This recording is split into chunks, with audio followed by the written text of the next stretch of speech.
Welcome to Unapologetically AuDHD. I'm Patricia Young, MSW, and I'm an AuDHD former therapist and current coach. I'm Alex McLaughlin, MSW and LICSW, and I'm an AuDHD therapist. This is a podcast with two friends processing what it's like to live in body minds that diverge from neuronormative standards and everything that comes with it, the good, the bad, and the beautifully messy. We aim to release 2 or more episodes per month. This podcast is not meant to be a substitute for help from a licensed mental health practitioner. Hey, Alex, how are you? I am okay. I went and looked at a car today because the tax rebate for electric vehicles is ending in September. And yeah, so I went to a dealership today and kind of looked at options. And so my brain is trying to shift to focusing on podcast and not on that. And, you know, as a monotropic person with monotropic thinking, that's a little hard, but I'll manage. I'll get there. Okay. That's kind of a big deal. Yeah. I've only bought one car in my life. So it feels like a big decision, and it feels crappy because this was the only electric vehicle they had at this dealership, because apparently, and based on looking into other electric vehicles at other dealerships, I think many are not stocking them anymore because the tax credit is ending. Sure. Or the rebate is ending, and so it feels a little like there's some urgency, which I don't love for such a big decision. Mm-hmm. So I'm feeling a little stressed by that urgency that's there. Yeah, I hear you. Yeah, and it's hard because like the one I'm looking at, you know, is a sedan with front wheel drive, and as someone that lives in a climate where there's snow and ice, like considering you're right, I need to make considerations around its ability to drive in the winter, and the car was at another shop, like, because there was some error code that was showing up because it's a used car. And so not that it's not winter now, I can't test drive, but either way, it's just, you know, it's like so many factors go into that decision, and it's a bit stressful, but it also exciting. That's a lot. Yeah. How are you? I think I'm compartmentalizing. I've had a good week, but a lot of pockets of intensity. And I think I'm just compartmentalizing. And I think I don't want to open anything up. And I love that we're talking about what is autism today, but I hate the diagnostic criteria. Like, I just want to talk about things that I relate to. So there's a part of me that feels like, we have to do some of this boring stuff that I don't want to do. And so I'm a little resistant to that. I'm recording in my bedroom because my kids are here, and there's a door behind me, and there was a pair of underwear behind me that I didn't realize was there, and I moved it. Because sometimes after you've had kids and you get older and you sneeze, if you know, you know. So there's no longer underwear behind me. That's pretty much what I have to share today. That's fair. Yeah.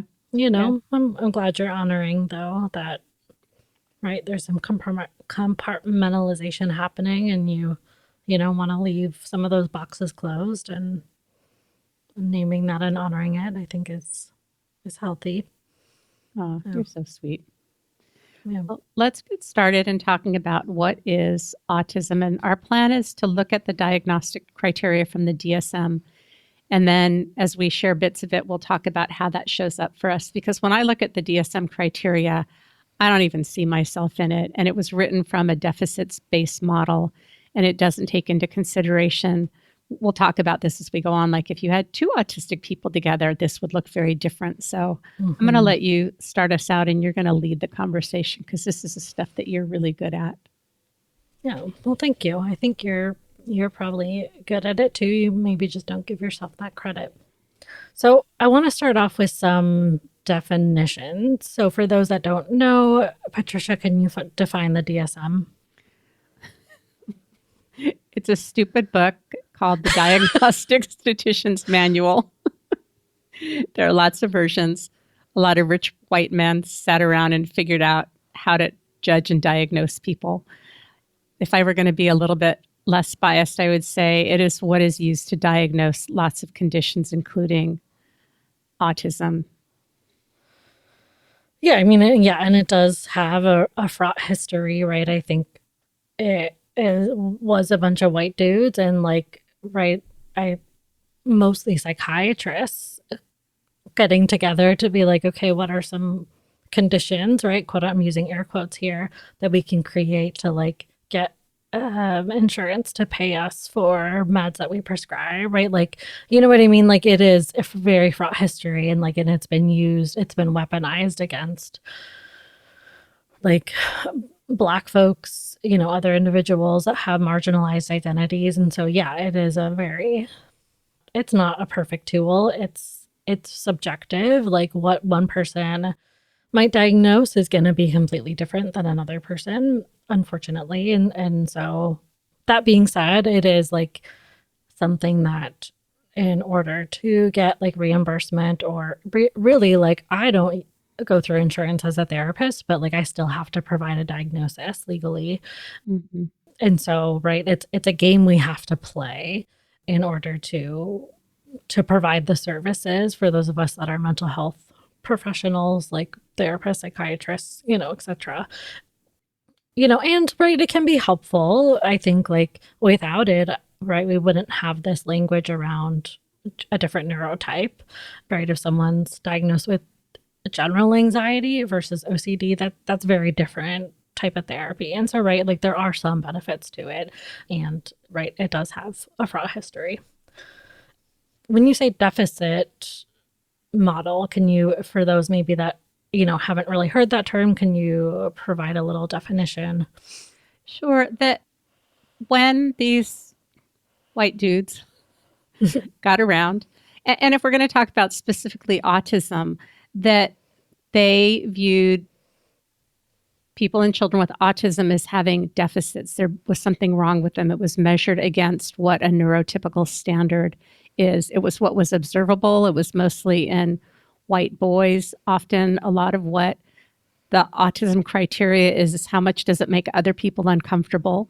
So if you're a late diagnosed high masking person, if you are a minority, if you're a person of color, you've not been included in much of the criteria because they basically studied primarily white boys that were disruptive in class and all the things that they saw that were wrong with them. And there's so much more to it that we don't see. So we really use the word differences instead of deficits because it's just a different way of communicating, but we just didn't know that much back then. And I think there's still more education that needs to be done around this and to see it's just a difference. It's a different neurotype. And unfortunately, mostly neurotypicals, people that are not autistic, not neurodivergent, not ADHD, are the ones that have been deciding what is missing in other people and what makes them wrong and how to diagnose them. So there's a saying in the autistic community of nothing about us without us, which means we want to be involved in whatever we're talking about when it has to do with autism, if it's research or therapy or anything like that. Mm-hmm. Yeah, that's very well put. Right. And so some of the language that we might be using might be direct language from the DSM. I am going to be referencing Neurodivergent Insights has a blog series called the DSM and Pictures. And so it goes through each criteria and there's pictures that are associated with it. And they also, Dr. Megan Ananoff also provides some shifts in the language. So some of the language might be directly from the DSM, and some of the language might be just altered a little bit to be more affirming and not deficit based. Another disclaimer, they use ABC as like different criteria buckets. So there's criteria A, B, and C. The DSM is primarily used in the United States or Turtle Island. So yeah, I'm trying to think if there's any other like disclaimers or definitions we need to review. There was one that I thought of at the beginning, but then I forgot. So can you think of any others? No, but we will link to the blog that Alex is talking about in the show notes if you want more information or if you want to look at what Alex is reading. Okay, so the DSM, so the first, to meet the criteria for autism, there are criterion A through E. We're going to talk mostly about criteria A and B, a little bit about C. So there are subcategories. I think all of these criteria have subcategories. So just to kind of orient folks to what we're sharing about. So the first criteria is criteria A, and I'm just going to dive into the subcategories if that is okay. Sure. All right. So subcategory A1, the criteria is differences in social emotional reciprocity. So what this means is how someone I'm trying to think of a good way to describe reciprocity. Back and forth in relationships. Thank you. Yeah. Yeah. So how does this show up for you personally? Well, I think how this is viewed as a deficit or a difference is when we're autistic. Alex, if you tell me something that happened to you that was really hard, the way that I may show empathy is to share about something that happened to me that was similar as a way of saying, I get it. And that is often viewed by neurotypicals as being that I'm not listening and I'm not caring. I'm just turning the conversation back to myself. Mm-hmm. Yep. How about you?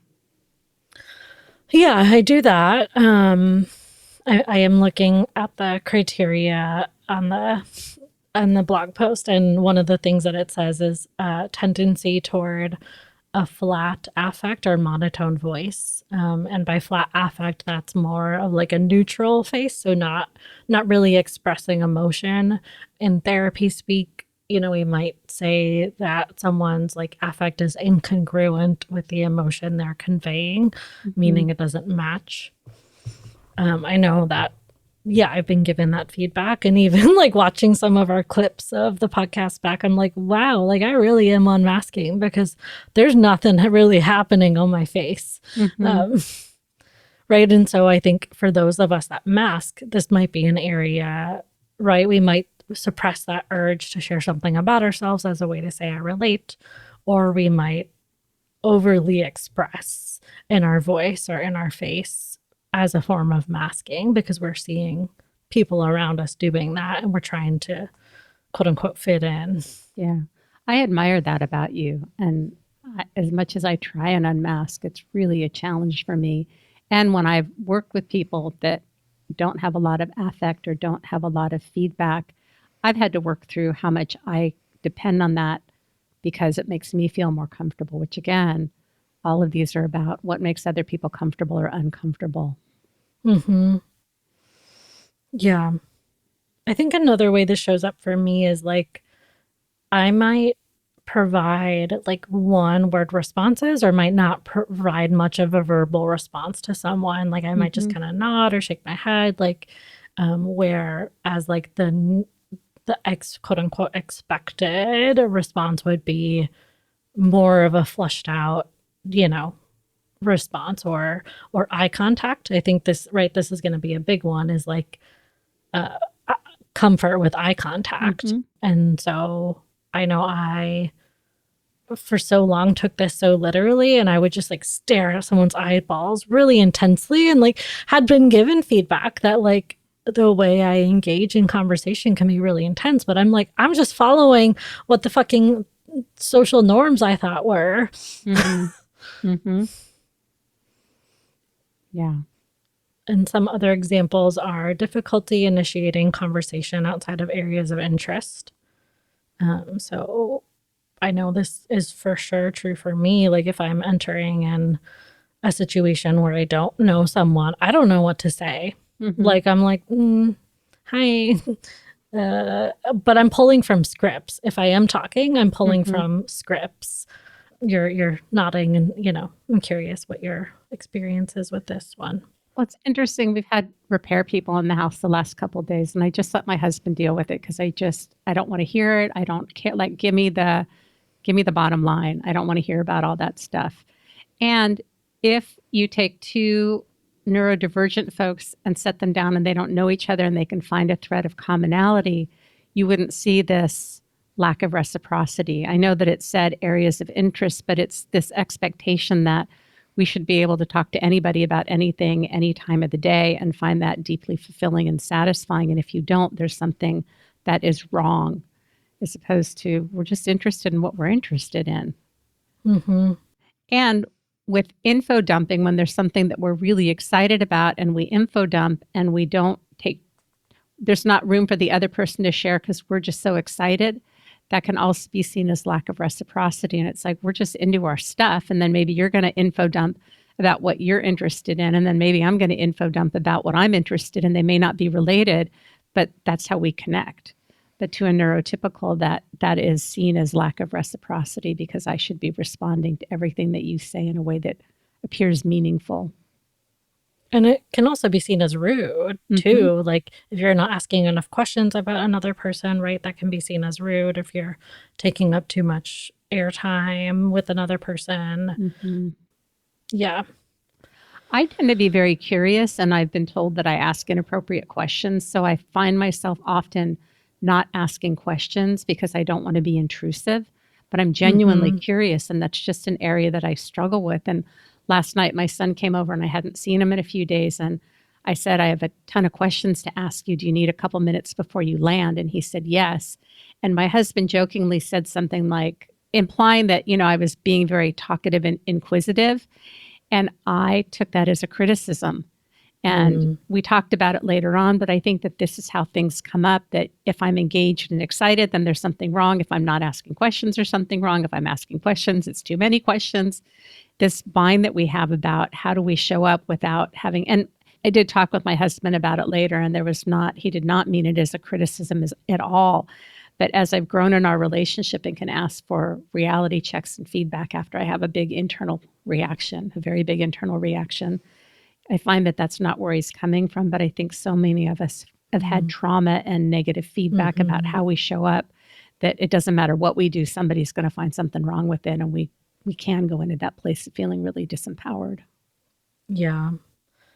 Yeah, I've been told similarly that like I come across like I'm interviewing someone that I just meet, like I'm like interviewing them for a job, and I'm like, no, I'm genuinely just like curious about them. And like also like because one of my special interests, has been people, like I genuinely want to know. And also like maybe sometimes I'm pulling from a script because like, right, I might have internalized the social cue that like silence is not okay. And like, you need to keep the conversation going, which I think is another way this might present where someone has trouble maintaining conversation. Like if there's a lull, they might not know what to say next, right? We might sit there and be like, what do I say? What do I do? Like, yeah, just have trouble keeping the conversation going, or we might not be interested in that, right? And often folks that are autistic, right, we might dislike small talk. And I agree. You were saying like, I just want to get down to the business of when like these people are here at the house. And yeah. I was going to say, if I know you and I know things about your life, then of course I'm going to ask. And you and I have been in touch the last couple of days because of some things that have been going on in your life.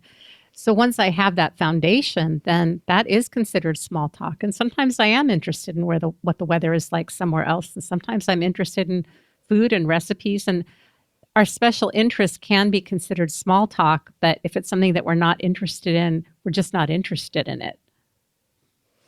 Yeah. And it can feel like exhausting for us that, right, when there's not that genuine interest, because socializing can also be exhausting, because for those of us that are autistic, like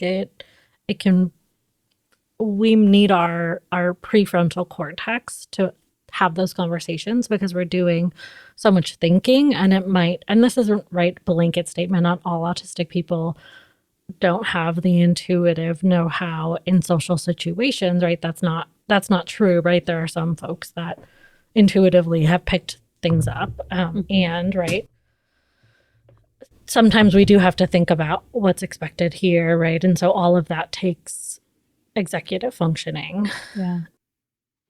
I'm thinking of, there was a time when you and I, Alex, had to just connect. We were going to do a friend chat via Zoom, and you were tired and didn't have a lot of spoons. So we decided that we were going to connect and watch YouTube together and share a screen. And I didn't want to sit up in my chair, and I was lying down in my bed, and I fell asleep twice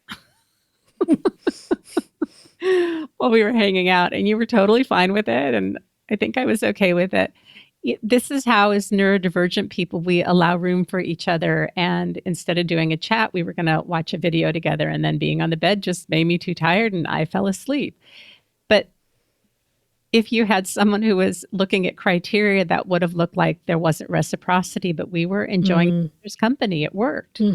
Body doubling is another way that it looks like there's not reciprocity, but it's like parallel play with little kids who play alongside each other. And body doubling is, we often use it with Zoom, that we'll connect via Zoom, or there'll be other people that we connect with Zoom, and we co-work quietly. We set a time when we're going to reconnect, and then we mute our mics, and then we do our work and then check back in. And that's a great way to have co-regulation and company and to get stuff done. That is not what neurotypical people do. No. Yeah, right. And I think, like, for someone from the outside looking in might be like, how do you feel connected to someone when you're not engaging? And it's like, well, we don't, I personally, I don't always need like a verbal engagement to feel connected to someone, right? And also, if you're thinking about folks that are non-speaking, like, their communication happens on many different levels. It's not always verbal. Yeah. And sometimes just like being in the same space, whether it be in person or virtual, is connecting and regulating. Yeah. Especially for those of us that are PDAers too. Well, and I think when we're low spoons and we want the connection, but is it going to be the right connection? Do I have the energy to go out? All of those things, that finding low demand ways to have that connection with less engagement can be very satisfying. Yeah. Anything else related to this criteria? No, I think we're good. Okay. So that's criteria A1. So moving on to criteria A2.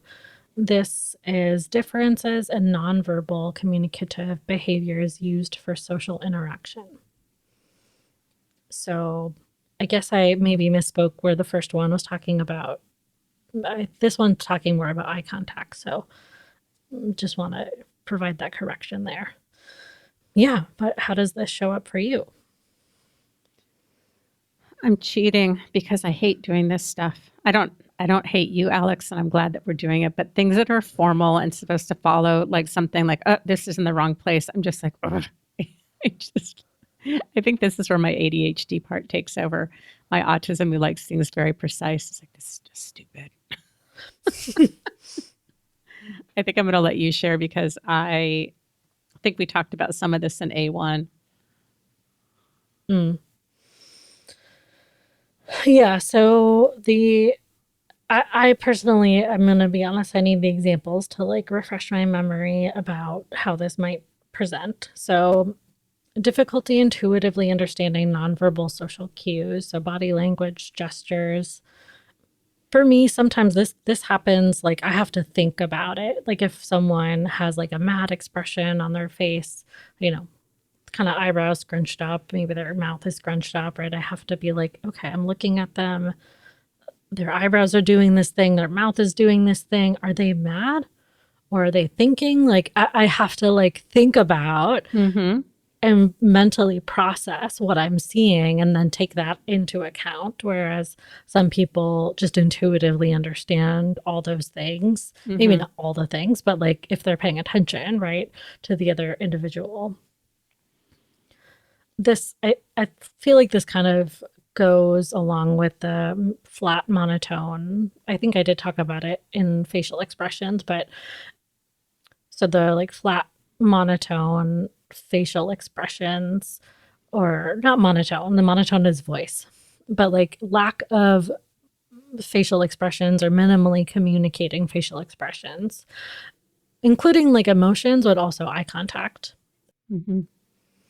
Yeah, this I definitely experience. Like I said, I either mask where I'm staring very intensely at someone's eyes and then they get uncomfortable, Mm-hmm. or I'm just like, nope, I'm not making eye contact. I don't want to. It's painful. It's uncomfortable, you know. And also, like, I find that I can think better and process what someone is saying more when I'm not looking at them. Mm-hmm. I have that more when I'm sharing, that I go into the upper left quadrant of my brain and look there. I have a harder time making eye contact when I'm speaking because I get distracted by everything that I'm seeing. And I heard this great thing that the autistic brain is like megapixelated. So there's so much that we're processing, and somebody who's not autistic has a non-pixelated brain. If you're looking at a picture that's just a very simple graphic with not a lot of pixels. So there's not as much to factor in. And I think I probably get impacted by possible reading into somebody's facial expressions if I'm sharing something that is feeling sensitive. And so I kind of go somewhere else to get it all out. But I tend to make more eye contact when I'm listening. Yeah. And sometimes, yeah, I too, like, I don't think that's what you're saying, but like sometimes I misinterpret what someone's facial expression is as someone that has rejection sensitivity. Mm-hmm. You know, someone's limited affect, or someone's thinking face. I'm like, oh, they're mad at Yeah. me, right? Like I just jumped to that conclusion. Yeah. But I mean, you know, I don't know. I think non-autistic people, we don't know what someone's facial expression means unless we ask them or like know them pretty well to kind of know what to expect. Yeah. In my opinion. Yeah. Agreed. The next example is verbal and nonverbal presentation is fragmented, meaning it's not aligned. So kind of like we talked about with criteria 1, where someone might be saying that they're really upset and mad, but they're talking like this. I'm so mad at them. How dare they? I had a situation with my therapist, my coach, and it was very eye-opening that I explained this thing that was very difficult that was going on. And she said, on a scale of 1 to 10, how serious and severe is this to you? And I said, it's like a 9 or a 10. And she said, I would not have gotten that from how you're talking. And it was such a great indicator of, I think so many times I think I'm conveying that I have a need to people.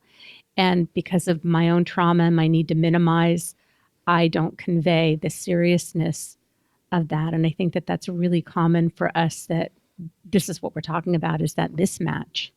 Mm-hmm.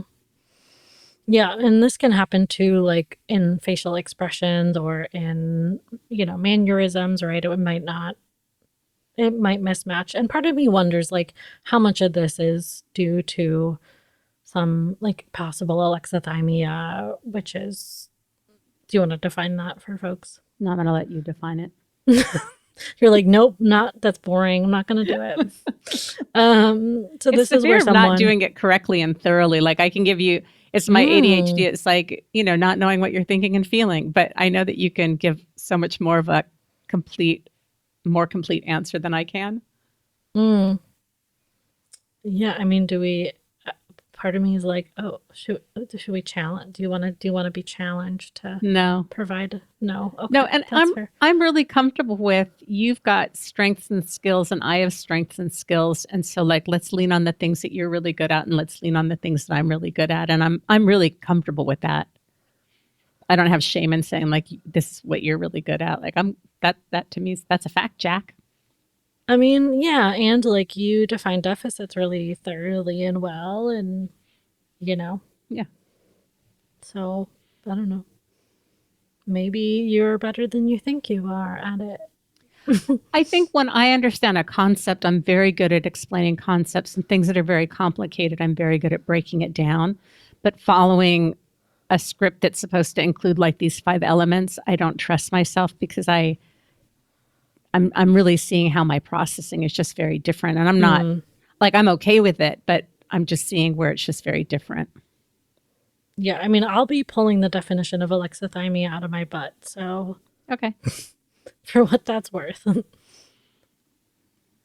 Essentially, it's someone has difficulty knowing and understanding their own emotions.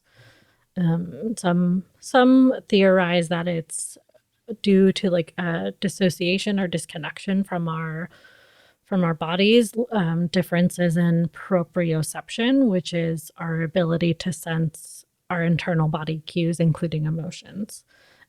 So, right, this might be another reason why there's that incongruence or that non-alignment between verbal and nonverbal presentation. Mm-hmm. And then lastly, difficulty moderating tone and or volume of voice. I know I'm sometimes told that I'm talking loud and I'm like, no, I'm not. But like, I probably am, but I'm not sure that I am. Like, I just can't, I just have trouble sensing that. Or sometimes people in my life will be like, you sound mad when you just said that. No, you had like a tone. I was like, did I? Like, I'm just like, not, I'm not aware. I think I'm saying it in like a neutral way, but sometimes it comes across really differently. And that's okay. Yeah. I want to give this example, but I'm afraid it's going to sound ableist. So I'm going to go for it. And if it sounds ableist, then let's talk about that. Are you okay with that, Alex? Mm-hmm. I keep getting this visualization. If you know when a kid is really young and like there's a neighbor that the kid likes to go over and talk to them and engage with them and they're really excited and they're not able to tell if the neighbor really is tired that day or if the neighbor kind of tries to give hints that they don't really want to visit or they don't want to talk and the kid doesn't get that message. And maybe the kid gets really excited and really loud sometimes and doesn't have an awareness that that's how some of these things can show up for us as autistics. Yeah, I agree. I don't see where that's ableist, but Okay. maybe someone that's a listener will be like, yeah, y'all are bogus. I don't know. And like, if we do say something that is offensive or like, right, like is ableist or, has other isms that are tied to it or, right, please like give us that feedback. Yeah. Because we're humans and like, yeah, we're, I guess I'll speak for myself. Like I do have like a lot of European ancestry. And so like I am gonna mess up and I am gonna make mistakes. And so, I just would hope that, someone would, and that, right, that's not always on others, right, to call us in and hold us accountable. And like, we have to hold ourselves accountable. But all that to say, like, if there's some things we say that neither of us are catching that are like, harmful, please let us know. Yeah. We are looking at time and we are realizing that it's going to take a little longer for us to get through this. So we're just going to do a couple of episodes. I think it's really important that we talk about what this looks like. And so if it takes longer to get through, this is how I learned I was autistic. The DSM told me nothing, but hearing about other people's lived experience is how I realized I was autistic. And if you're listening, this may be the most relatable part. So we're going to wrap up right here and we will pick this up next time. Alex, do you want to talk about any offerings that you have where people can find you? Yeah, so I right now will be running a autistic burnout group, and then I have some late diagnosed like autism, ADHD drop-in groups coming up in the next like September to December. How many months is that? Math. September, October, November, December. 4 months. I thought so. Okay, why am I doubting myself? Anyways, and then I offer individual therapy, and this is all for folks on Wapakoti land, colonized as Minnesota. And then I am launching a coaching, consulting, and training practice. And that's for, anyone across the globe in terms of therapy. Oh, and I offer autism and ADHD assessments for folks on Wapakoti land. In terms of therapy, www.thedivergentgrovetherapy.com. And for coaching, consulting, and training, that's www.divergentgroveunlearningcollaborative.com. How about you? I feel like I should have thanked you for the conversation before, but my tasky brain loses all of my social niceties. You can find me at unapologeticallysensitive.com. I work with late diagnosed, late identified, recently identified, suspect you might be neurodivergent, autistic. I've got a pretty good spotter. I do not do formal evaluations, though. If you want to work on communication, boundaries, self-esteem, parenting, things being hard in life, I really get that. I also have a podcast called Unapologetically Sensitive.